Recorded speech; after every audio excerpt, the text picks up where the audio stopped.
Happy Friday morning of homecoming at Cal. We are so happy you're here. My name is Mary Stivender. I work in the Central Fundraising Group at UC Berkeley, and we're just delighted to have everybody come for homecoming. Special thanks to anyone who's a donor to campus. You make all the difference in the world. So Sarah Gold McBride is a historian and lecturer in the program in American Studies. Dr. Gold McBride's research and teaching focus on the social and cultural history of the 19th century United States. Her recent courses have explored American friendship, everyday objects, scams and frauds, beaches, and the history of UC Berkeley. Dr. Gold McBride is also a 3-time alum of UC Berkeley, having received her BA, MA, and PhD from this university. Her book, and the subject of this talk, Whiskerology, The Culture of Hair in 19th Century America, was published earlier this year by Harvard University Press. Please welcome and enjoy the talk from Professor Gold McBride.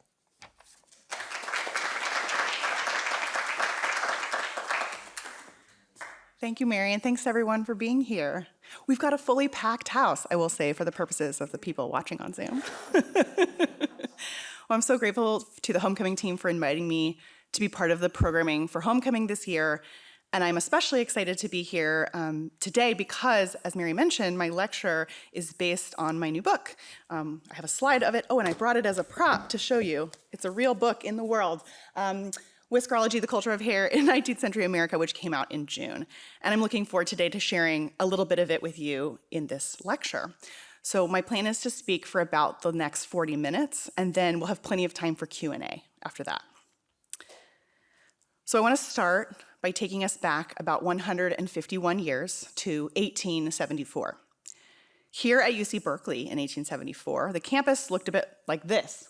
This is a photograph from our campus collection of the university. I love this photo. I've used it in teaching when I teach about the university's history because what we're seeing here are North Hall on the right, which marks the northmost boundary of the campus, and about 200 feet away, South Hall, which marked the southmost boundary of the campus. South Hall is still standing to this day. That's the red brick building near the Campanile. North Hall was made from wood, and it was torn down, and it stands basically where Doe Library is today. So on the other side of the country, in New York City, a magazine focused on the scientific study of health published a surprising question in its letters to the editor column. While other letters asked about things like good habits for heart disease patients, one anonymous reader wondered instead, is the hair any index of temperament? Of course, the editor replied, and then provided a dozen examples, including stiff, straight black hair and beard indicate a coarse, strong, rigid, straightforward character. Fine, dark brown hair signifies the combination of exquisite sensibilities with great strength of character. Harsh, upright hair is the sign of a reticent and sour spirit, a stubborn and harsh character. And finally, red-haired people are notoriously passionate. The editor's response ended with a confident declaration. The very way in which the hair flows is strongly indicative of the ruling passions and inclinations, and perhaps a clever person could give a shrewd guess at the manner of a man's or woman's disposition by only seeing the back of their heads. Now, this final declaration probably sounds very strange to our 21st century ears. How could anyone expect to know something about a stranger as meaningful as their temperament or character just by looking at their hair? But this comment is not an anomaly. Instead, it gets to the heart of a surprising cultural narrative that, I argue in the book, was shared by all different kinds of people living in the United States during the 19th century, people from different regions and racial and ethnic identities and ages and gender and so on. And that was this, that hair, in all its forms, had the power to reveal the truth about the person from whose body it grew. In the 19th century, hair was broadly understood to be capable of quickly and reliably conveying important information about a stranger's core identity, especially their gender or their race, but also their personality, things like whether they were courageous, ambitious, sketchy, or likely to commit a crime, for example. And what I'm showing you here are some of the images from my book and other parts of my research of some of the heads of hair that I examine in the book. One of the most exciting and surprising findings of my research was that hair didn't just matter in some ways, but in some contexts, hair was actually thought to be more reliable than other body parts that we more often think of as relevant to the way Americans have tried to read identity in the body, such as the shape of the skull or even the color of the skin. And indeed, that's the other big claim that I'm making in this book, that from a 19th century perspective, hair truly was, as one scientist put it, quote, an essential part of the human body. In other words, from a 19th century framework, hair was a body part, as much a part of the body as an arm or a leg or teeth or skin. And I think a lot of the significance of hair to 19th century understandings of identity have been overlooked by scholars simply because we don't share the same conception of hair anymore. Hair still matters, of course, but hair today isn't usually thought of as part of the body anymore. Hair grows from our bodies, but isn't really of it in the same way it once was. What's striking about this 19th century period that I study in the book is that it's not only the case that today we generally conceptualize hair as growing from the body but being external to it. This was also true of the period prior to the 19th century. In the colonial period, when the first Europeans arrived in North America and began creating towns and communities on the eastern seaboard of what would become the United States, hair styling was very significant to conceptions of community status and especially to religious identity. To be a Christian man, for example, was to wear one's hair short. And so not only does that result in some really delightfully colorful source material in which priests are condemning their parishioners for letting their hair grow long, alongside in the same lists where they're saying things like, clearly you're not, I'm paraphrasing obviously, clearly you're not upholding your faith because you're not going to church as often, or you're drinking too much, or you're cavorting in public spaces with members of the opposite sex that you're not married to, and also you're letting your hair grow long. It was equally as important, and sometimes it ranks very high in these lists. Short haircuts were also really significant to stories of conversion. When European descended priests were going into indigenous communities and convincing indigenous people to convert to Christianity. And I want to read you one excerpt of one such conversion narrative to see how much a short haircut was part of these stories. This excerpt comes from a 1652 conversion narrative that was nominally written by an indigenous man named Monaquasin, though it's published by the priest who facilitated the conversion, John Eliot, and so there's some uncertainty about to what degree did Eliot himself actually write this text and purport that it was written by Monaquasin. But here's the story that is told in this book. Quote, so this is, I should set this up a little bit. This is the moment where Monaquasin is describing his deliberation about whether to indeed convert to Christianity, to embrace the notion of Jesus as a savior. He says, quote, "Afterward I heard that word that it is a shame for a man to wear long hair, and that there was no such custom in the churches. At first I thought I loved not long hair, but I did, and found it very hard to cut it off.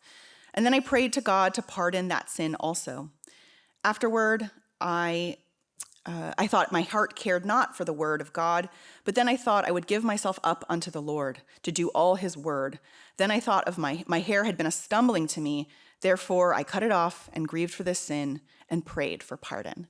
What's striking about this quote in its full extent is that the number of ink spilled over the deliberation of whether to cut his long hair, which was customary in many indigenous tribes, is way longer than the number of sentences he spends grieving the loss of his wife and children who had been killed as part of the colonization of his community. So this tells us either that Monaquasin was extremely concerned or uncertain about what to do about his hair, and or that John Eliot was extremely concerned about what Monaquasin was going to do with his hair. It also is a little gesture to the way that long hairstyles worn by indigenous men would remain a bone of contention all the way into the 20th century for white institutional authorities. We learn, in other words, from this example, or it demonstrates to us the way that hairstyle choices, such as whether to grow the hair long or to cut it short, were deeply significant for the way a person communicated their fealty to their Christian faith. But hair was treated in this way as part and parcel, the same, regulated the same as things like clothing or accessories or adornments to the body. In other words, hair was outside of the body. It mattered, but it was outside of the body's boundaries. We can also see another way that hair functioned or was understood to be outside the body's boundaries in the way the body was understood scientifically and medically, and that was through the framework of the four humors. The four humors were essentially the understanding of the body's health was required the balance of four internal substances: yellow bile, black bile, phlegm, and blood. I like this little graphic because it shows some of these associations of wetness and dryness and heat and coolness, and the way that a person who was unwell was thought to be curable was by rebalancing their humors. Within this humoral understanding of the body's health and well-being, hair was typically seen as a form of bodily waste, like urine or semen or breast milk or blood. Hair was basically seen as, and sometimes literally called, excrement. But my research shows that in the 19th century, hair really became instead as essential to the body as any of its flesh and bone parts. So why did this happen? Why did hair become so important and so freighted with significance in the 19th century? This shift is really a product of the broader economic, political, and social changes that completely transformed the United States between 1800 and 1900. This list of, I'm teaching a course right now in the mid-19th century in American Studies, and I've talked to my students about the very list I'm about to share with you, and it is hard to really wrap our minds, and certainly for my students too, to wrap our minds around just how profoundly changed virtually every single facet of the nation shifted over this 100-year period, how the US of 1800 looked so unlike the US of 1900. It's kind of like a greatest hits of structural change, from the abolition of slavery, the massive growth of capitalism and the market economy, major urbanization and the formation and growth of American cities, a huge increase for the first time in immigration, as well as the first restrictions placed on who and how many people could immigrate. Colonization, and by the end of the century, imperialism overseas, truly mass voting rights for white men of all classes, no longer restricted by wealth, major construction of national transportation and communication networks, which made it possible to move around and communicate from shore to shore. The beginning of mass media. Students don't always believe me that started in the 19th century. New and expanded forms of white supremacist violence against Black and Indigenous people, new understandings of how science and medicine functioned, what the human body was and how it operated, how to heal it when it was sick. It is dizzying even to list it all out on this screen. But what virtually all of these changes shared in common is that they not only scrambled the kinds of institutions that had long provided ways of understanding difference between human cultures and bodies. On an even more everyday, ordinary level, they just forced people to deal with strangers in a way that Americans had never had to do before. This is another thing that I try to explain to my students, just how normal it is for us today to be around strangers all the time. Sometimes I'll say, we're sitting in a lecture hall just like this. You're sitting next to people you do not know. We are around strangers all the time. But if we imagine what it would be like for a group of people to spend generations mostly just seeing, talking to, and doing business with people they know. And then within about 2 generations, there are just strangers everywhere you look. Strangers sitting next to you in a theater or at the circus or in a lecture hall. Strangers buying goods from your shop with money that may or may not be counterfeit. Strangers trying to sell you some kind of cure-all remedy. Strangers asking if they could borrow your watch just for the day. They promise they'll give it back to you tomorrow. strangers coming through your town on the train, strangers who did not look the same or work the same way or speak the same language you do. Here's just some examples of some of the spaces where Americans were increasingly encountering strangers in the 19th century. From top left, actually I'll stick on here. From top left, we have a photograph or a print rather of Broadway, New York in 1893. This one's especially fun because of the absolute traffic chaos that's happening in the center, the street there. On the top right, we have the 1893 Chicago World's Fair, packed, just a sea of bodies everywhere you look. The bottom left is a theater in New York City, packed to the gills with attendees watching a play. And in the bottom right, a more local example, this is Ocean Beach in San Francisco in 1902. Strangers everywhere you turn. For many Americans, that's really what daily life in the 19th century felt like living in a world of strangers. In some ways, being part of a big crowd of strangers, being anonymous and anonymized around the people around you, this can now and did then feel in some ways thrilling, even liberating. There are stories I found in my research of people who escaped from a difficult family situation, people who fled enslavement, young women whose move to a large city gave them more freedom than they could have under the watchful eye of the patriarch of their household. For example, in my book, I write about a Southern woman named Loretta Janetta Velasquez, seen here, who dressed as a man in order to fight for the Confederacy in the Civil War. In her memoir, these are two illustrations from her memoir. This is her in female attire, as it says, and this is her alter ego, Harriet T. Buford, who was who fought in the Civil War. And in her memoir, she talks at length about just how important it was that she cut off her long hair and wear a fake mustache, which you see reproduced here, and how these changes to her hair were essential for her to achieve an effective and believable disguise for her alter ego as Harriet T. Buford. So while some people found the possibility of anonymity and of strangers liberating, many more were absolutely terrified and made very anxious by these changes.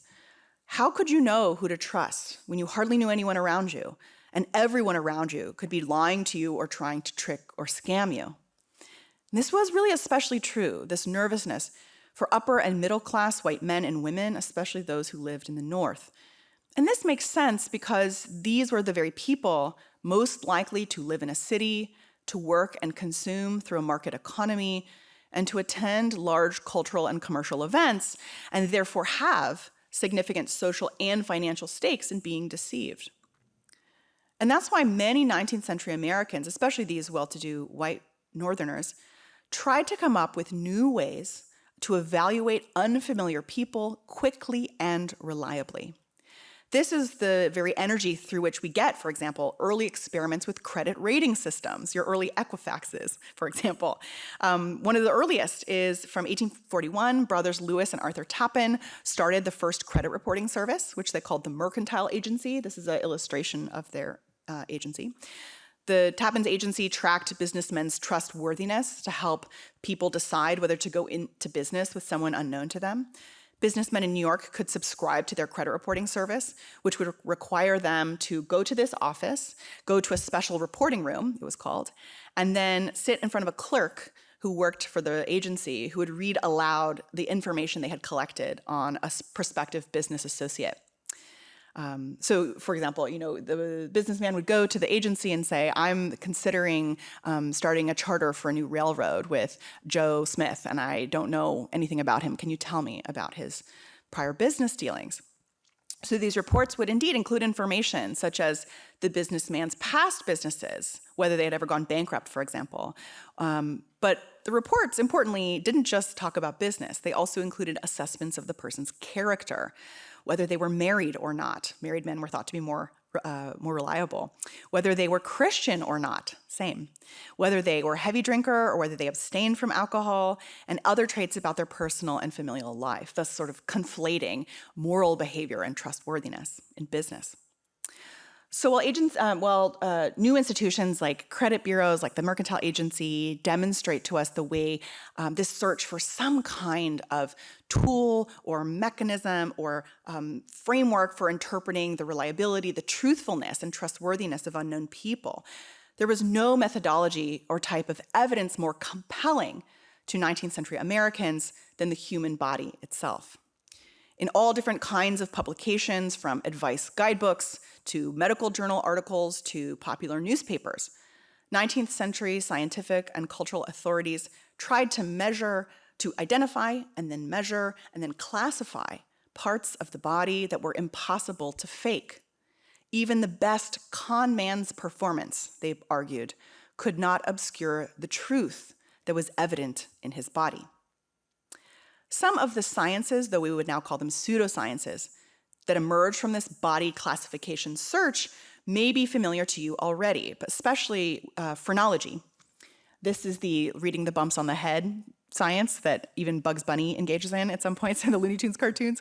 The notion that the brain, these are some phrenological manuals I'm showing you here. So the claim of phrenology is that the brain contains these different zones.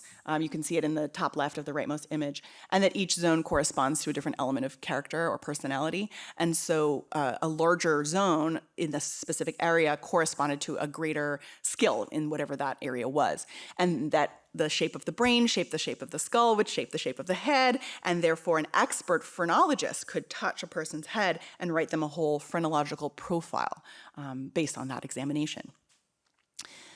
So historians already know about phrenology. There's a similar version called physiognomy, which is essentially the same idea that is based on the face instead of the head, so the size of the eyes and the nose and the chin and so on.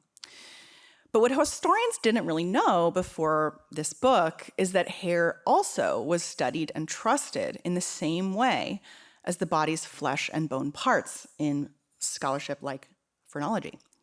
What I found in my research is that 19th century people really believed that hair could reveal the truth about who a person really was, their innate qualities of personality, of behavior, of race and gender, regardless of how that person wished to be perceived and regardless of any tricks they were trying to pull.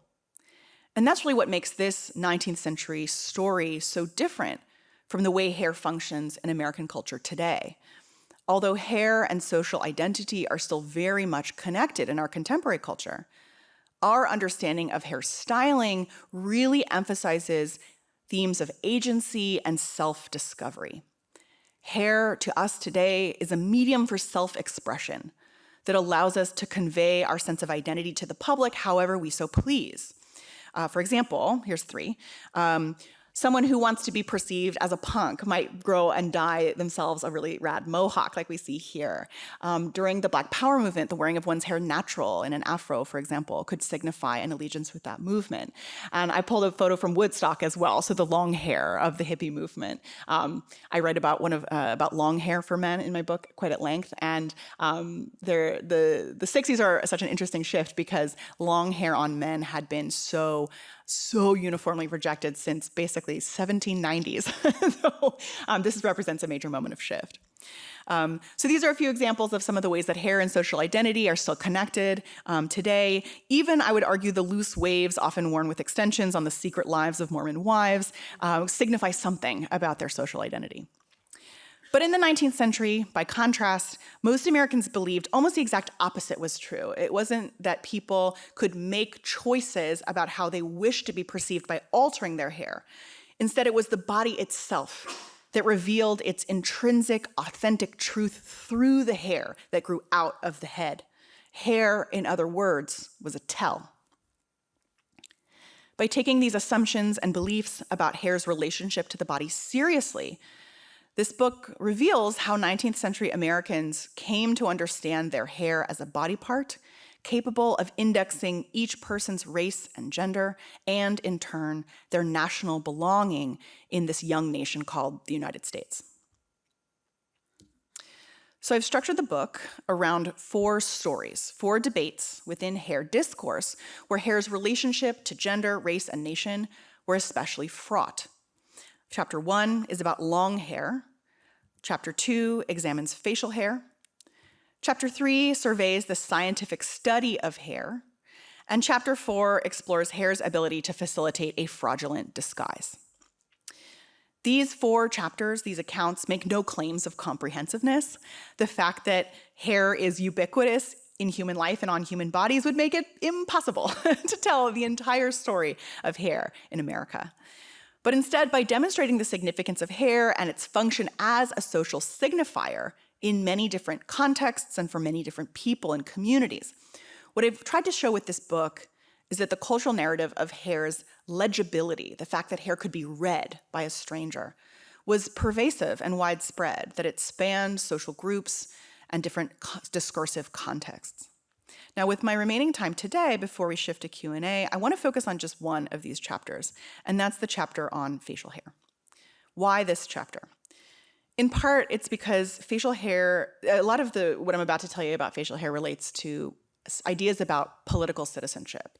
Who counts as a political citizen in the United States? Who has the right, who has and should have the right in the 19th century to vote, to run for office, and to hold seats of political power?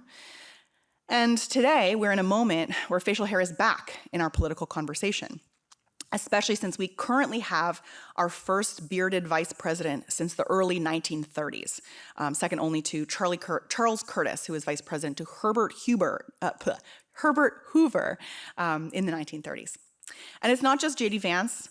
Elected officials from both of the major parties are wearing facial hair in ways not seen at the national level for over a century. Here I'm showing from top to bottom J.D. Vance, Pete Buttigieg, Zohran Mamdani, Ted Cruz, John Fetterman, and Raphael Warnock, all of whom are wearing facial hair. As an aside, when CBS canceled the late night show recently of Stephen Colbert, he joked that it was because he grew a mustache during the show's prior summer break.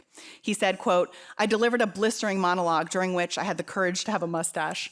CBS saw my upper lip and boom, canceled. Coincidence? Oh, I think not. This is worse than fascism. This is stashism," he said. But the other reason that I want to tell you about this particular chapter is that I think it captures the core idea that I want you to share with you today about hair in 19th century America, that hair became central to contemporary understandings of race and gender and national belonging all at the same time. And I think hair was perhaps the only body part capable of doing so. So with that, I want to spend our remaining time talking about facial hair and the way that beards in particular became part of 19th century conversations about gender, race, and American citizenship. So if you conjure in your mind the images of the founding fathers of the United States or any of the other major political or public leaders of the late 1700s, it will be easy to recall that none of these guys wore beards or really facial hair of any kind. There's a few political leaders with a pretty solid sideburn situation like John Quincy Adams, but for the most part, these are bare faces. And this had been the case from the time the first Europeans built communities in the eastern half of the United States in the 1600s all the way through the end of the 18th century. Barefacedness have been the rule. And men who chose to grow their facial hair, very few and far between, were generally treated as kooks, as some kind of antisocial weirdo who maybe lived in the woods, or if he came into a city, should probably go back to the woods where he had come from. In the 1830s, for example, I have a story in my book about a man who had lived in a very rural community, and then he moved into a small town, and he had a pretty epic beard. And when he moved into the town, he was immediately treated as a pariah. He was, people threw rocks at his windows. He was not allowed to take communion at church, and he was even at one point forcibly held down in the street, and some men from the town tried to shave his face. The idea of growing a beard was not okay socially. But this began to change in the 1850s when we start to see American men, from ordinary working men through the greatest halls of power, political power, growing their facial hair. The U.S.'s first bearded candidate for president was John C. Fremont in 1856. He didn't win, but just one election cycle later, Abraham Lincoln becomes the U.S.'s first bearded president. And from Lincoln through William Howard Taft, who left office in 1913, All but 2 American presidents wore facial hair of some kind, either a beard or a mustache or the combination of the two. And the only 2 non-facial haired presidents during that 50-year period was Andrew Johnson, who wasn't elected. He was, he slid into office after Lincoln's assassination. And then William Henry Harrison in 1896, whose opponent in the election also had no beard. So 2 barefaced men ran against each other for 2 election cycles. But other than that, every single president had some kind of facial hair. It wasn't just the case that more faces wore beards during this period. What had been a trickle for quite a few generations, even during barefacedness, of writing that praised facial hair as a good thing for men to wear, even at the same time that men were shaving uniformly all the time. It starts to become, as more men began to grow beards, this sort of ad hoc pro-beard canon of writing begins to emerge in American print culture. All kinds of new books and articles and essays that are extolling the virtues of wearing a beard. I want to give you 2 examples of some of these texts, some of the reasons why writers increasingly were claiming that beards were fantastic for men to grow. The first comes from John Shoebridge Williams, who is a spiritualist medium, and he said this, quote, "It seems to us meaning himself, that an all-wise creator could not have placed the beard on the male man on his face without some wise end to be obtained by it growing there. To practice shaving is a continual exertion on the part of man to destroy the works of God, and unnatural, because the creator is in the continual endeavor to reproduce and establish a beard." Some of these writers who were praising beards as a great thing for men to wear praised it as a way to honor God. Others focused on the cost savings of not having to go to the barber so frequently. Men almost uniformly did not shave themselves until the 20th century. Some focused on the time saved by not going to the barber. There's one quote of how many books a man could read by the minutes saved by not going to the barber twice a week. How much more learned he could become in a year. But other sources focused on the fact that beards were not just good for men to wear, they were only for men to wear. And this quote comes from Horace Bushnell, another spiritual leader who wrote this, quote, in 1869, "In physical strength, the man is greatly superior, and the bass in his voice and the shag on his face and the wing and sway of his shoulders represent a personality in him that has some attribute of thunder. But there is no look of thunder in the woman. Her skin is too finely woven, too wonderfully delicate to be the rugged housing of thunder. Glancing thus upon man, his look says force, authority, decision, self-asserting counsel, victory." This source is one of my favorites from my research because what Bushnell is articulating here is that beards don't just incidentally grow on the faces of men, far more so than on the faces of women, but that they are evidence on the body that men are supposed to be in power, that men's faces grow beards, and that look of their faces entails all these characteristics that make them natural political, social, cultural, and economic leaders. Part of the process of assembling this whole range of sources that praised beards as so valuable and important and meaningful and consequential was also creating bearded American heroes. One that I read about in the book is Uncle Sam. The very first illustrations of Uncle Sam drew him with a bare face. But starting in the middle of the century, Uncle Sam gained his iconic beard that we now know very well. These are 2 images from the book. The left, a chromolithographic, so a colorful print from the New York Illustrated magazine Puck from 1899 called School Begins. This is actually, this particular text is in praise of American imperialism. It's hard to read the text because of the granularity of the quality of the image makes it difficult to read the text. But essentially what's happening in this leftmost image is that the US's newly claimed imperial territories are represented by the children in the front row, Cuba, etc., Puerto Rico.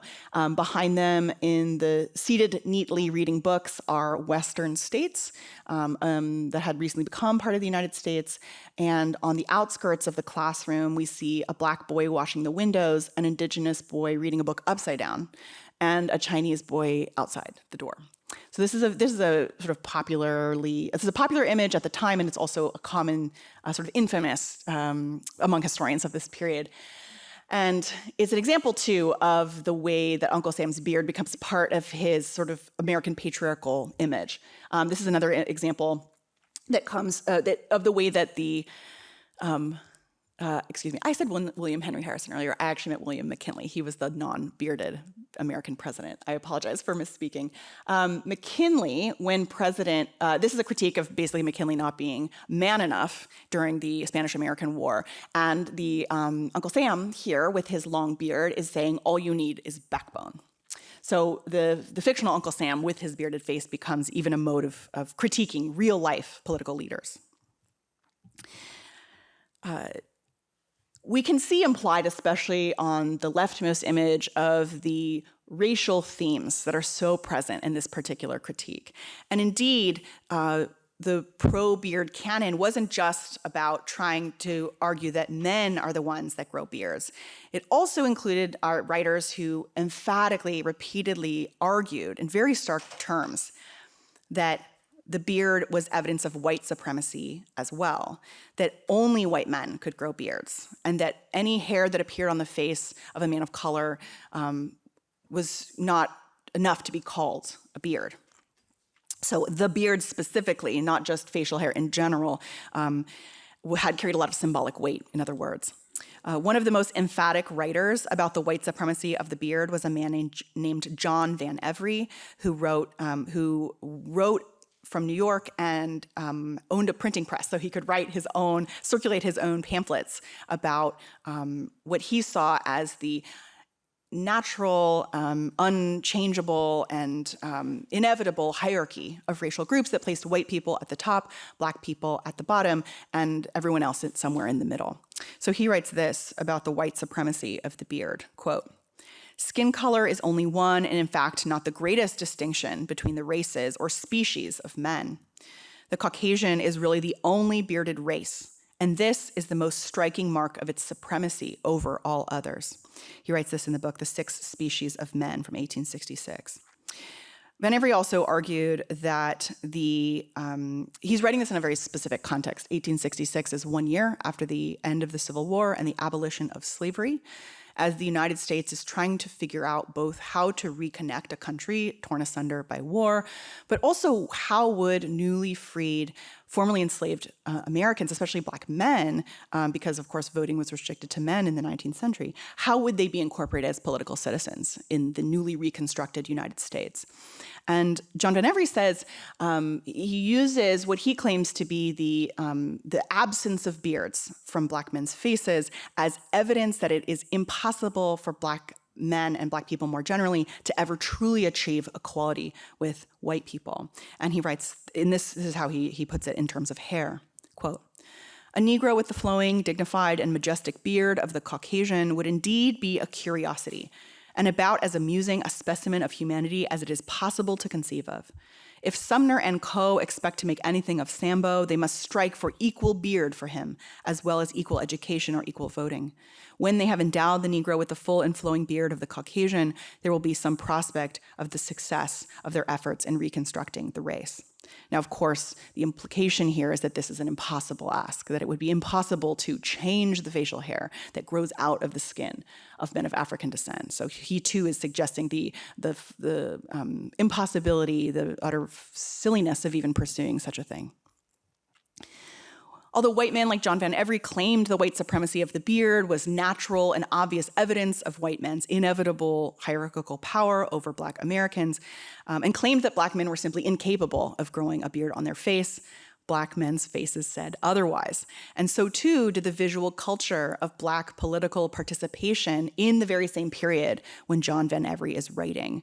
We can see many examples of visual culture that documented newly black men voting for the first time, black men holding political office for the first time. And in many of these images, we see bearded black faces.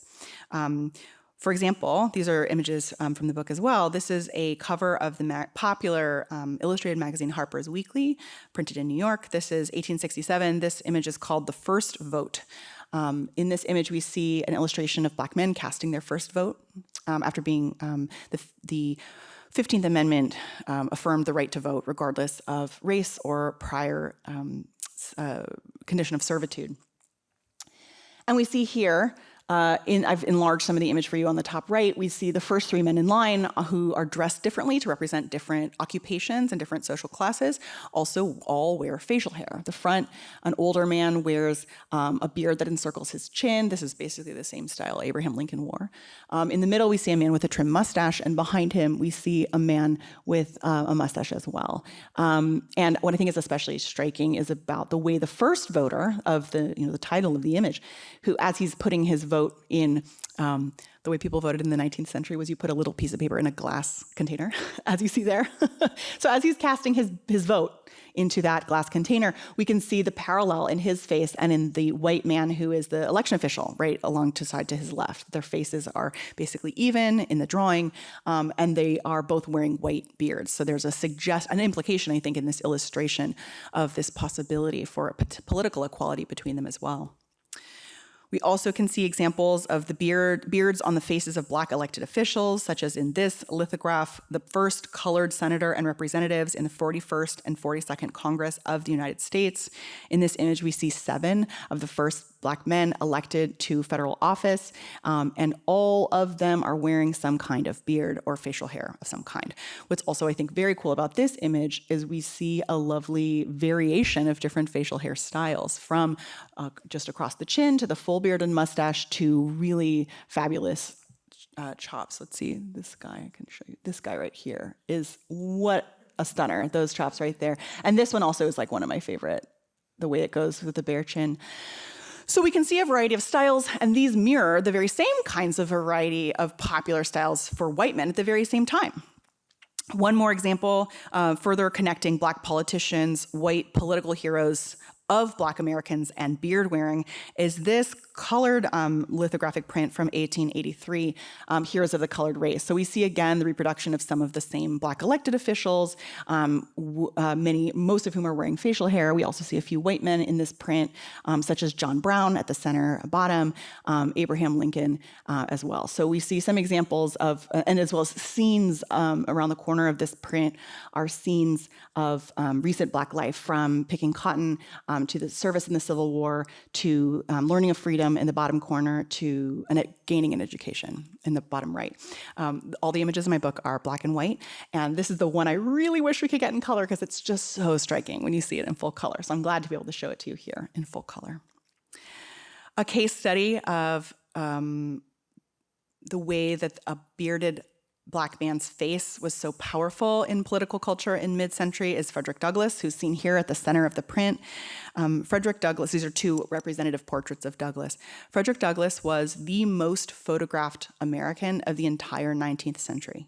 We have more photographs of his face than any other person who lived in the US in the 1800s, more so than Abraham Lincoln or General Custer or P.T. Barnum or any of the other celebrities of that era. And that's not accidental. We have over 160 known existing portraits of Douglass. And that's not accidental. Douglass was a firm believer in the power of photography. He believed that it was impossible for white illustrators or artists or engravers to capture the face of a Black man without incorporating consciously or unconsciously stereotypes of grotesquerie of the facial features, for example, that had been so central to print culture of Black bodies for generations before. And so he believed the only true way that Black people could be seen truly was through photography. So he made it his point to get photographed often throughout his whole life. And in almost all, I evaluated all of these 160 portraits that are existing. And in the very first one, in the very last one, which is after his death, and in the majority of those in between, consistently for about the last 30 or so years of his life, he is always wearing facial hair. Sometimes different styles, sometimes it's more of a goatee style or a beard under the chin. But for the last few decades of his life, the rightmost portrait really is emblematic of his facial his visage. And what I really love about this portrait on the right is that we see just how crisply rendered the texture of his hair was. The variant texture between white people of European descent, people of Asian descent, and people of African descent, the texture of hair was thought to be extremely significant in a 19th century context. And some of the writing about the white supremacy of white hair, European descended hair, suggested that texture was evidence of that. And I love in this portrait, we see, especially like dead center in the picture is his beard, and the texture of the hair is so finely rendered. It suggests to me that the hair is such an important part of his physical presentation.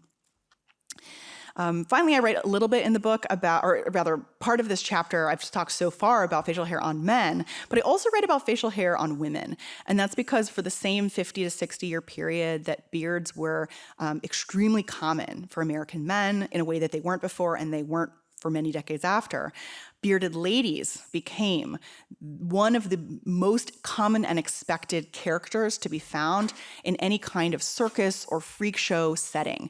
And circuses and freak shows and other kinds of displays of unusual bodied people was one of the most popular types of popular entertainment in the second half of the 19th century. And so for the bearded lady, two illustrations of which we see here, this is the same woman depicted 2 different times, Madame Clofulia was her stage name. She's the very first bearded lady to perform in the United States. For the bearded lady to become the canonical, expected, archetypical character to be found in every circus, every freak show, every sideshow, suggests to me the way that white women with facial hair were made freakish. At the same time that medical authorities were writing in medical texts then as they do now, that it's not that uncommon for women to grow some degree of facial hair. I looked at a lot of medical research from the last 20 or 30 years that depending on the study and depending on the way they count, 5 to 10% of women grow facial hair to some degree. And so it was not understood to be unusual for women to grow some kind of hair on their faces, and yet a bearded lady was in the freak show next to true statistical anomalies like a conjoined pair of twins, or someone with dwarfism, or someone who's very tall or who is missing limbs or has an extra limb. And so I argue that what was freakish about the bearded lady, made her worthy of being on these displays, is not that she grew hair, but that she displayed it for everyone to see. And that there was an implication, moreover, in the writing about bearded ladies, the way that contemporary writers treated the bearded lady as a symbol for women's rights activists who are fighting for more political rights for women. A suggestion that white women with facial hair were too close to masculinity to be permissible as political citizens. But it's not just white women who are displayed in freak shows with hair on their faces. So too are women of color.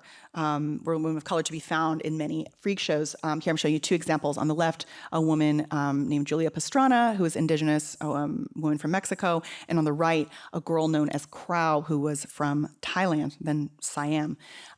Women with hair on their faces who were not white were not displayed as bearded ladies, capital B, capital L. They were instead portrayed as animal people, or as we see here on the left, the nondescript, the missing link, as we see on the right, between humans and animals. A suggestion, in other words, that for a white woman with facial hair is maybe too close to white masculinity to be eligible for political citizenship, but even questions the very humanity of women of color who had hair on their faces. So what remnants of this 19th century hair history are still with us to this day? I want to talk just for 2 minutes before we take questions about what remains. Part of what remains today is that a huge part of understanding the scientific meanings of hair, some of that research about the white supremacy of the beard and of the hair texture, involved cutting and preserving pieces of hair from people who are of European descent, Asian descent, indigenous to North America, or of African descent. And part of what remains today are these cut pieces of hair, which are still part of museum collections across the country. About a year ago, this week actually, I was visiting Drexel University in Philadelphia to look at a collection of hair albums that were put together by the most prolific scientist of hair of the 19th century, a man named Peter Brown. And these are some photos I took during my visit where this is a 12-volume collection called Specimens of Hair. On the left is on this side. And when I went to visit, I wanted to see all 12 volumes, of course. And they said, you may only see volumes 9 through 12. 1 through 8 are not available. Now, as a researcher, so this is an example. This is part of an elephant's like whiskers is what I got to see instead. I wanted to see the hair from the humans. And when you're a researcher, a historian, and you go to an archive and they say something is not available, typically it's because it's being conserved. There's a tear or there's a rip, there's some repair that needs to be done to make sure the items last. But I found out that wasn't the reason volumes 1 through 8 were out of circulation. It's because those were the volumes that had human hair in them. And because in the last year, the federal policy that governs how institutions manage and care for and return indigenous artifacts and indigenous body parts, NAGPRA is that law, had clarified that hair counts as a part of the body.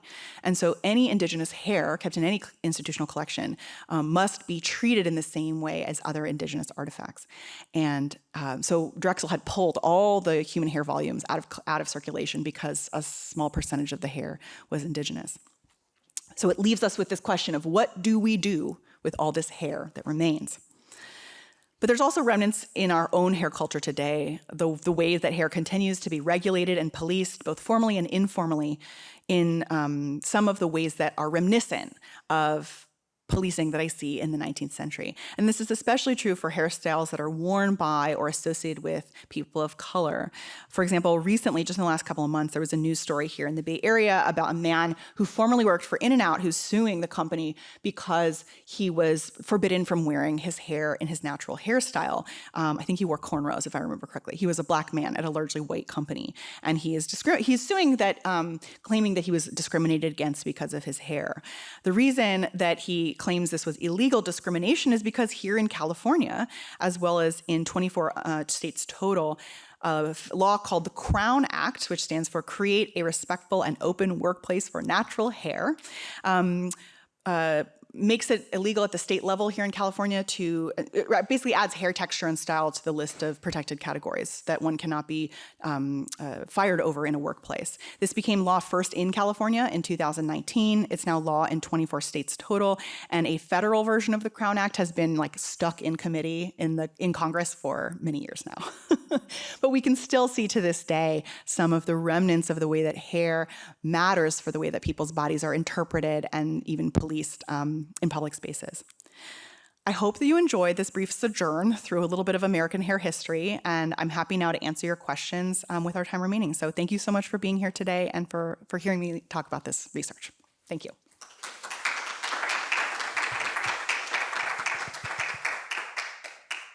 So, oh yes, we have microphones on the side, so Mary's going to bring you a microphone.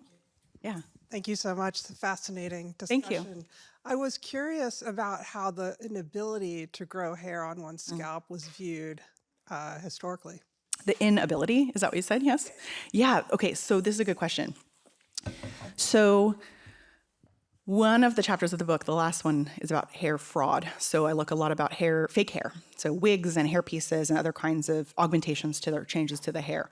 And I was expecting to find a lot more about bald men in that research, and I found some stories about bald men. There's an anecdote about a little country farmer who goes to get his hair done at a city barber, and he says, "I'm just here for you to tend to my facial hair. Give me a shave and a cut." And the barber says, "Oh, happily, but I can also clean up your hair while you're here." And he's like, "No, don't touch my hair, just my beard. I won't even." He doesn't even take off his hat. And the barber is like, "Okay, but you're here, and I'm happy to do it." And eventually the man confesses that he wears a wig on his head because he was bald. And the barber a hair professional, could not even tell that it was a wig because it was so well made by the middle of the 19th century. So this is the main place that I encounter references to hair loss and balding is through advertisements and anecdotes like this that praise new technologies that make hair pieces so realistic that they, one quote says, they imitate nature and deceive the eye. That they are so easily rendered as realistic. So that was the main place where I encountered baldness in men, was in men trying to cover up that they were bald. Yeah, thank you. Other questions? Yeah, Dan, do you get it? This is perfect. The two people closest to the microphones. This makes it very easy. That's why I asked. I felt obligated, the pressure of being in an underattended classroom. Thank you for this. But my question is, when the white writers in the 1850s were dismissing Black Americans for their inability to grow beards, Yeah. and that they were therefore lesser, were they just dismissing the beards that they were growing? Yeah. Because I assume that they had beards and they didn't just all of a sudden start growing them in 1865. So Yeah. what Yeah, that's a was good it? Was question. it a con? I mean, what were they up to? You're noticing this strange disconnect between claims that it's impossible for a Black man to grow a beard and all those many images I just showed you of Black men with beards. Yeah. So we have more existing evidence about the facial hair practices of white men versus Black men, but all available evidence suggests for both hairstyles and facial hairstyles for white and Black men both that they roughly follow the same trends. That I didn't talk so much in this talk about long hair for men, but it is not uncommon for men to wear their hair long, typically in a kind of ponytail. We see this like George Washington wears a little ponytail. We see this in Black visual depictions of Black men and written depictions of Black men's hairstyles, that at the same period that white men wore either a white wig with the little ponytail in the back or grew their own hair to mirror that style, we see some Black men wearing the same styles. And when white men cut their hair short, Black men cut their hair short too. It seems like those styles roughly track. And all the evidence I can find suggests the same is true with facial hair. When white men begin growing beards, so too do Black men begin growing beards. Now, there is a long history of European people who were travelers around the world who would write about the people that they encountered on their travels. It's like John Smith, for example, of Pocahontas fame. He writes a travel journal of the people he encountered when traveling around the world. And in many, from the 1500s, 1600s, 1700s, these sources will often comment on what they observed as the relative hairlessness of men from Asia, men who are indigenous to North America, and men of the African diaspora. There were frequent comments that their faces were less bearded and that their bodies were less hairy as well. And what John Every, who I quoted from, does is take that observation and turn it into a political point to say it's not just coincidental that there are some indigenous men or Asian men or Black men who may not grow a beard, just like there's some, it's all a spectrum. All these things are a spectrum, right? It's not categorical by race. That there are some, whether or not a man can grow like robust facial hair is not always just about his choices of what he wants to do with his face, but about sort of randomness of biology as well. In any case, these observations that observed some Black and indigenous and Asian men's faces were less likely to grow facial hair, grew thinner or more patchy facial hair. John Van Every turns that into they're incapable of growing beards at all. And he says, if you see a few hairs on the chin of a Black man, that's not a beard. That's something else. And that's really an emphasis or a testament to the way that the beard carried this sort of symbolic meaning, that it was less about like sort of the extent. So when we say beard, today we generally mean it has to cover the chin, right? It may or may not go over the lip, but like the beard versus mustache or sideburns or goatee or something is sort of from the ear under the chin to the other ear. In the 19th century, sources could call all different kinds of hair on the face a beard. But the beard was in many of these writings thought to be solely something that white men could and did grow. And so a Black man with a patchy hair on his face was doing something else with his facial hair. And in some, there's actually, let me see, I can pull back my Douglas photos here. There's some, so I said that John Van Every owns a press, and he prints his own pamphlets and circulates them really widely. He also has a newspaper where he writes about some of these same ideas. Douglas also has a newspaper, and there's some great sources where they're basically like shading each other back and forth in their newspapers, where John Van Every isn't saying Douglas specifically that this is not a beard, but Douglas is like, this guy is full of shit. He basically says, did you ever, which is the 19th century version of this guy's full of shit, suggesting that it's so patently obvious that this is a falsehood, and that John Van Every is trying to like sort of reverse engineer some kind of justification for white supremacy. Right. I think we have time for one quick question. Oh, thanks, Mary. Thank you. I was just wondering, what do you think led to the mindset shift of hair being viewed as part of the body in the 19th century to the modern day as it being viewed as an extension of the body? And then also, if you think there's been a shift even from like the early 20th century to nowadays. Yeah, that's a good question. That's one of the big. It's a great question. It's a big question to try to address briefly. But I think the decline of hair as a body part in the early 20th century is it reflects sort of changing ideas about. Hair becomes less significant to people's evaluations of a stranger's identity as hair becomes less understood as a body part. I think a lot of that is about changing regimes of science, which is also part of, I think, what inaugurates this shift in the 19th century in the first place. That the scientists who are interested in the study of race studied hair frequently in the 19th century. By the early 20th century, scientists who were doing eugenic research or anthropologists who were trying to pinpoint racial difference in the body were less often turning to hair. They were looking more at other bodily measurements. And they kind of realized eventually at this point what is now very clear today, which is that hair texture and color and extent on the face and the body, these are all a spectrum for all. There is no clear-cut racial differentiation in these means. And so it was not a contrastive feature, is what some of these 20th century anthropologists say. Unlike, they argued, the distance between the nose and the top lip, or the height when you're sitting down, the sitting height it's called. And so they shifted their focus away from the hair and more to the physical body. But that's a fabulous question that was one I really grappled with a lot in trying to write this book. So thank you. Thank you all so much for coming. I really appreciate you being here, and I hope you enjoy the rest of your time at homecoming. Go Bears.